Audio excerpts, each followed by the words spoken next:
Arwa Qalalwa is a Palestinian architect and a researcher who earned her bachelor's degree in architecture from Birzeit University in the year 2018, and in 2022 earned her professional NAAB accredited Master of Infrastructure with honors from the School of Art Institute of Chicago in the United States. Arwa in 2022 won the first prize in the architectural competition in Chicago, which was organized by the AIA Architects Foundation Henry Adam Medal for Academic Excellence. Today, Arwa will present her paper, which is entitled The Incarceration of City, the Segregation, the Isolation, the Siege of the Gaza City, with the floating structures of the in-between. Architect Arwa will present the situation in the Gaza Strip under siege and the current urban situation from the architecture and infrastructure and urban development perspective. And she proposes some conditions that could be as part of the interventions for improving the situation in the Gaza Strip. Let us all welcome Ms. Arwa Qalalwa to present us her paper. Okay.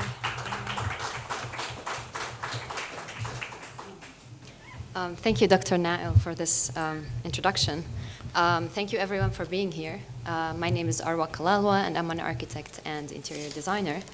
I'll be presenting today my project that is tackling the Gaza Strip in occupied Palestine, a territory on the eastern coast of the Mediterranean Sea. Actually, this project is, part of it is about my thesis that I did during my Master of Architecture degree. And this project is actually a winner of 3 international architectural awards. It's actually proposing a new type of infrastructure, a new type of a robust kind of infrastructure that works under the circumstances in the Gaza Strip. So before that, actually, Dr. Nael did a nice introduction about me, but I'm currently the founder and principal architect at Arwa Design Studio based in Ramallah, Palestine, and I'm also a part-time instructor at Birzeit University in Palestine. I'll skip this part because you already did the introduction. Now going to the project, or actually before that, I'll skip these also, but during my time in Chicago doing my master in architecture degree, it was really nice to be in a city that, as an architect, I was very appreciative of its kind of architectural scene and the artistic kind of skyline and all of it. So that did make a lot of difference, especially that I was in a NAB accredited Master of Architecture degree, where it was not only theoretical but also kind of practical, where we went on supervision sites, on skyscrapers, and a lot of it was very practical. I'm also a person that likes traveling a lot, and I find a lot of knowledge that you learn while visiting different countries around the world. And maybe that's also kind of like the curiosity that architects usually have, is whenever you want to visit a new city, you just go to the top kind of architectural buildings there, and as an inspiration, you try to visit a lot of them around the world. Okay, so about the lecture, let's go now into the real work. So, on the eastern coast of the Mediterranean Sea, there lies a prison unlike any other. A whole territory, a whole people, urbanly imprisoned in a land-sea-air blockade that is consistently a target for bombing strikes, in what is known to be the largest open-air prison in the entire world, the Gaza Strip.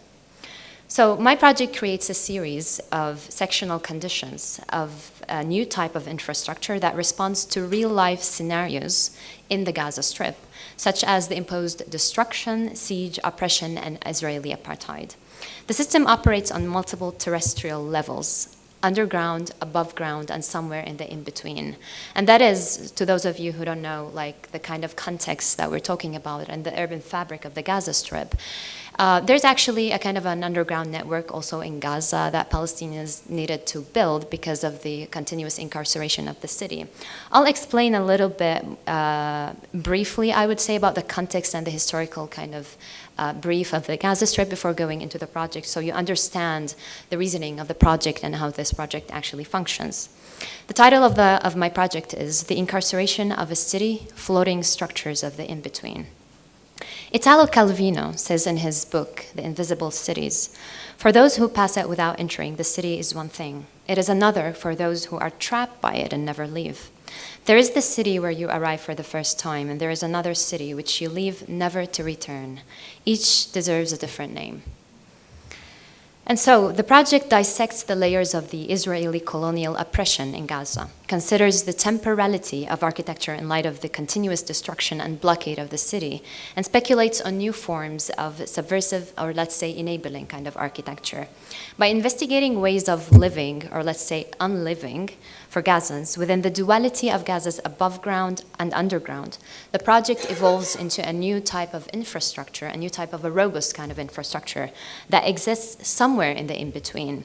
And so keywords, main keywords in this project are apartheid, structures, the Gaza Strip, of course, contingencies, destruction, incarceration, and the temporality, because everything in Gaza is temporal, like nothing is permanent, including buildings, including the life there. Anything can change at any moment. And so if we look at this diagram that briefly kind of summarizes the context of the urban fabric of Gaza.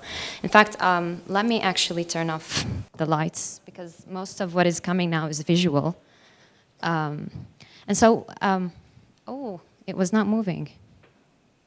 Okay. I thought I was actually moving through this, but it was not. It's fine. Okay, so I've skipped all of that. Fine. It's okay. Okay, so if we look at this kind of diagram, it briefly explains the context that the Gaza Strip is actually in. And so, as we said, it's the largest open-air prison in the entire world. And so it has like air blockade, land blockade, and sea blockade. So if we look at this diagram, we would see that air blockade means that the Gazans cannot actually use any kind of airport. They don't have any use of the air around them.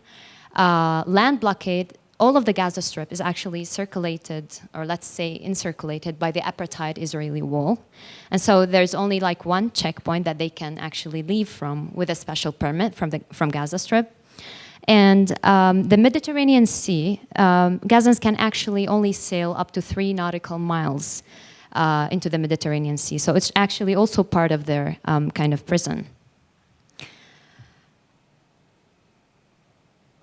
And so if we also look at this kind of analysis here, we are able to see like the layers of incarceration of the Gaza Strip, in which here, like all encircling the Gaza Strip is the apartheid wall.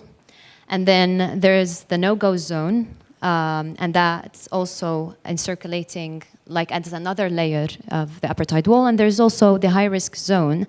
The no-go zone and the high-risk zone constitute almost 40% of the Gaza Strip area. So there's like multiple layers of incarceration for this kind of city.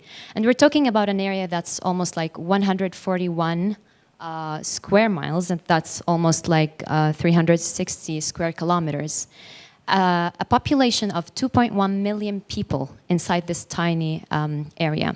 So a lot of overpopulation, density, the urban fabric, people are building on top of each other because they cannot extend. The urban fabric is very limited in here. And so more than that, like since its blockade since like 2007, also the Gaza Strip has endured 4 Israeli big kind of wars that has destroyed the urban fabric in Gaza. And so the architecture there is not permanent. Like as architects, when we think about architecture, we plan it to at least last for 100 years or 90 years. But in Gaza, it's not the same because it's kind of a sudden, like there's always a state of emergency. Buildings in every war are being destroyed, and some buildings can be destroyed for a second time without being recycled or without being rebuilt all over again. So when we look at this kind of different layers of destruction, of rubble, there's tons of them. There's tons of rubble after every war in Gaza. So what did they do of it? What they do is actually they recycle part of it, like the reinforced kind of concrete. They take away the steel and they recycle some part of them to rebuild all over again. But still, like when we look at 4 Israeli wars, like they have to all over again do that after every war, and all of a sudden all of this is actually changing. So in 2008, 2012, 2014, 2021 was the last kind of big Israeli war in Gaza. So that's a timeline that actually says that whenever any tension happens, Gaza will be again destroyed in the future, so they have to be prepared for that. So what type of architecture can we actually propose that can work in the destruction, in war? Like there's no such type of architecture that can actually endure that. You know, if you ever heard of people like Lebus Woods who have dealt with war and architecture and all of that kind of analysis, mostly they have gone very theoretical, like nothing basically practical, unless if it's a defense machine or if it's a kind of a robust kind of infrastructure. But all of this is continuously happening. That's basically the context in Gaza, like very severe incarceration. People cannot travel, cannot move around, very restricted. Also poverty, lack of electricity, lack of energy, and all of these kind of problems. So that's only a brief, so you understand the mentality behind this kind of project that I'm proposing. And so if we look at the life cycle of the city, we see construction, and then destruction at some point, and then maybe reconstruction. But also, before the reconstruction, there might be a redestruction again. Like there might be another war in the in-between that's actually faster than the reconstruction process. So it's layers of destruction all over and all over. These are part of the sketches that I started doing and thinking about what kind of infrastructure, what kind of architecture can actually be there. Like, how can that even be possible? Like, what kind of a built fabric can actually resist all of the war and all of the destruction and stuff? And so I started thinking of this as 3 main scenarios. So scenario A is like, okay, there is incarceration, the apartheid wall is still there, but we are at a time that there is no bombing, okay, there's no war. That's scenario A for me. Scenario B is that there is incarceration and there is war, there is destruction. That's the hardest part of it. And scenario C is the future scenario. That's like what Gazans do after every war and after every kind of destruction that happens. Scenario A works like an urban battery system. So it generates electricity, it has like geothermal and storage of solar panels and all of the typical kind of energy processing and storing. But it also, this kind of infrastructure continues to function regardless of the above ground circumstances. Scenario B, like there is war and there is incarceration, but the underground level of this kind of infrastructure continues to work regardless of what is happening above ground. So it accepts the destruction because there's no kind of sane architecture that can, let's say, maintain or resist in a kind of sense, resist like the destruction. So it accepts this destruction that happens above ground, but takes the underground part of it that continues all of the work, that continues manufacturing, that continues the normal life activities of Gazans. And as I mentioned before, there's an underground kind of network in Gaza, maybe a little bit humble, but it actually uses that underground tunnel and connects with it to create another kind of continuation for that life. And scenario C is after the war, this kind of the above ground, let's say, layer rebuilds itself like whatever like the Gazans are doing after every war. They recycle this kind of rubble and rebuild all over again. So my project took a little bit more realistic than the theoretical part, trying to go all over that. Location of this project. So my location is an intersection between the Al-Baraj refugee camp. It's a very dense area filled with Palestinian refugees, the apartheid wall, and the Wadi Gaza stream. It's an intersection of all of these that intersect into this kind of node that is shown as the in the sectional condition. And so this 3D section depicts like the location and the exact intersection of this kind of site. And so I did this kind of diagrammatic analysis before going into the 3 scenarios and presenting the project. I called it the procedural tectonics of how this infrastructure actually works. So we look at Gaza's skin, or let's say Gaza's urban fabric.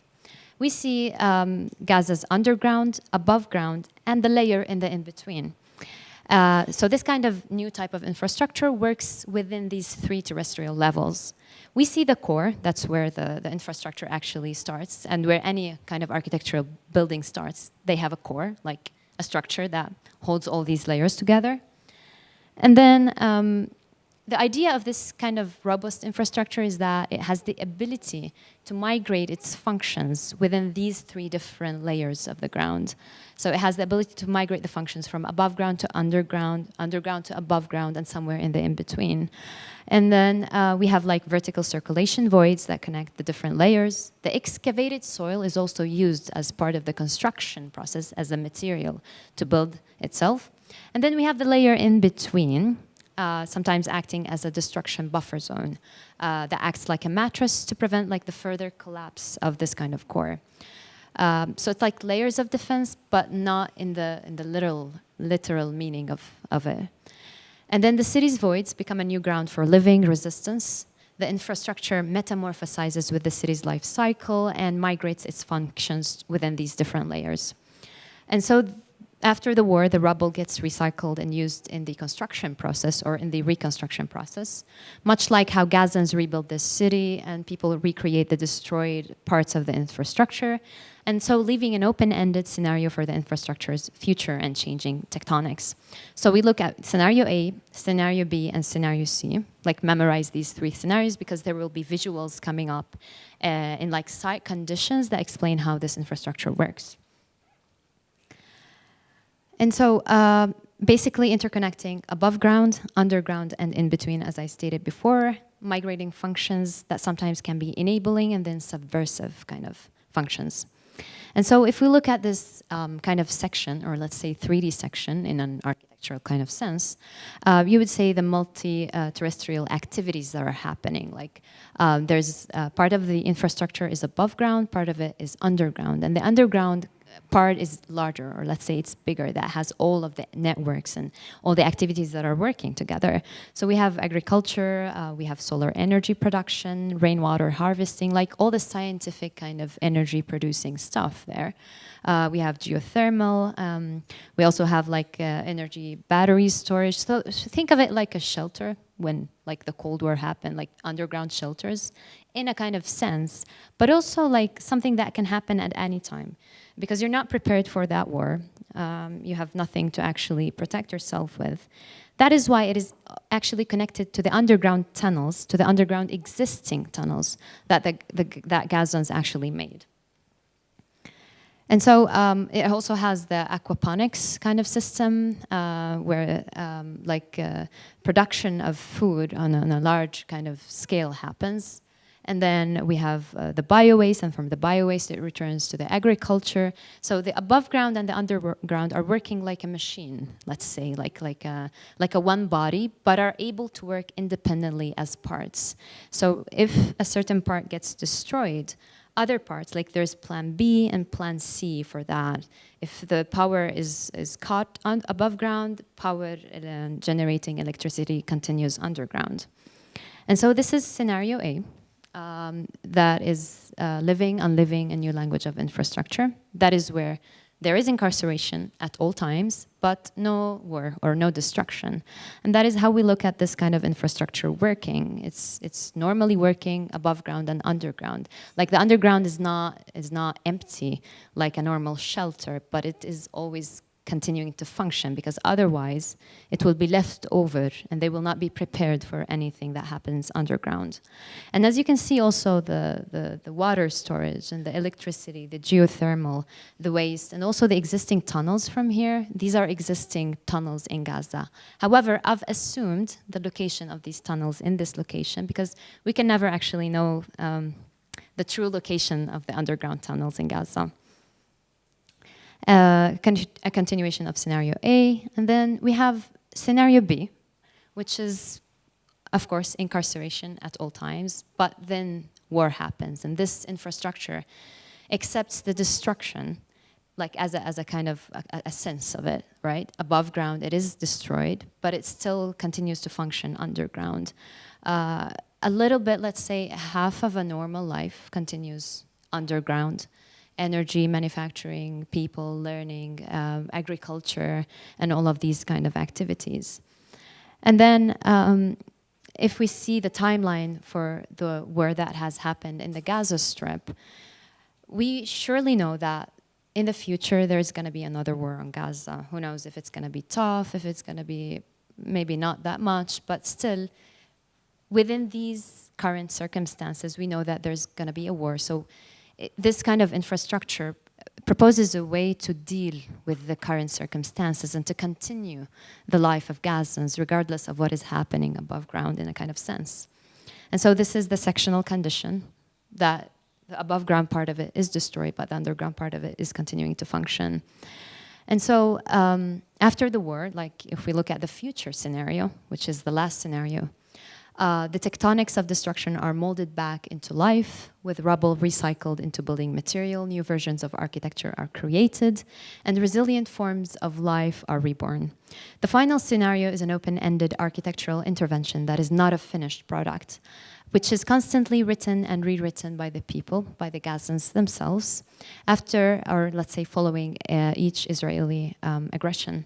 And so Palestinians rebuild their lives after every loss, and they are always able to rise again, standing on their ancestors' lands and fighting for their basic human rights. And so we look at the future scenario. Of course, it has like different versions. This is only one version that I kind of like designed, but always the above ground layer of this kind of infrastructure is always changing, because the urban fabric is continuously mutating and is being continuously distorted. It's unlike any other place in the entire globe. Like we're looking at the largest open air prison in the entire world. It's unlike any other location in this world. So this kind of project came like a statement, rather than like thinking of it in a literal kind of sense. It's like a statement against like the apartheid walls, like a statement that kind of exposes all of the Israeli war atrocities against Gazans. And in the sense that this does not make sense. Like, why do people have to live underground? Like, why does this even need to happen?